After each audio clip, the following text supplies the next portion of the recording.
Okay, today this document we're talking about today at KTK Consulting is your WHS Consultation Statement. Consultation is one of the most critical aspects of WHS compliance. It is a very important process that staff are regularly consulted to do with safety issues within the workplace.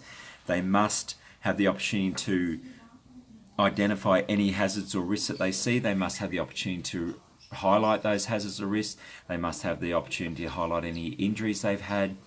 They also must obviously have the option to be able to highlight any health and safety control measures. So if they're wearing personal protective equipment or there's guards in place that are severely hampering their role, they must be able to raise them as well, because there may be another way to do it that isn't causing problems within the company.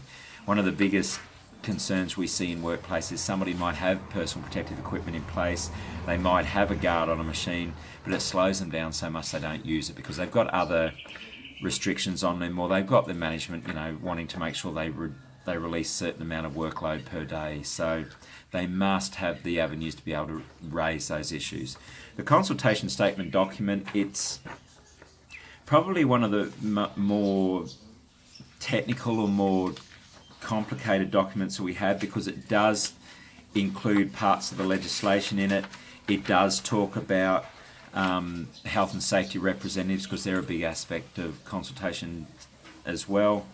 People, if they wish to raise issues, must they must know who they need to go and speak to if they want to raise anything to do with work health and safety.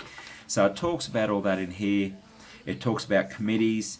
There is, within the legislation of all the Australian jurisdictions or states, how big a company needs to be before they have a health and safety representative, then how big the company needs to be, or how many people request having a health and safety committee.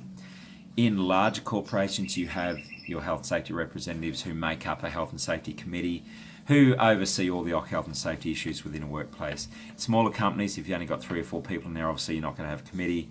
But it does talk about how you're going to manage that process within the consultation aspects of the WHS legislation. As I say, it's a bit more of a complicated document. Have a good read through it.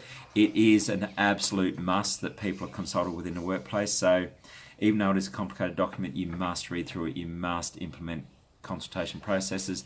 But as usual, if you have any concerns or any problems, please don't hesitate to reach out, and we'd be more than happy to talk you through it or help you out. Thank you. Bye.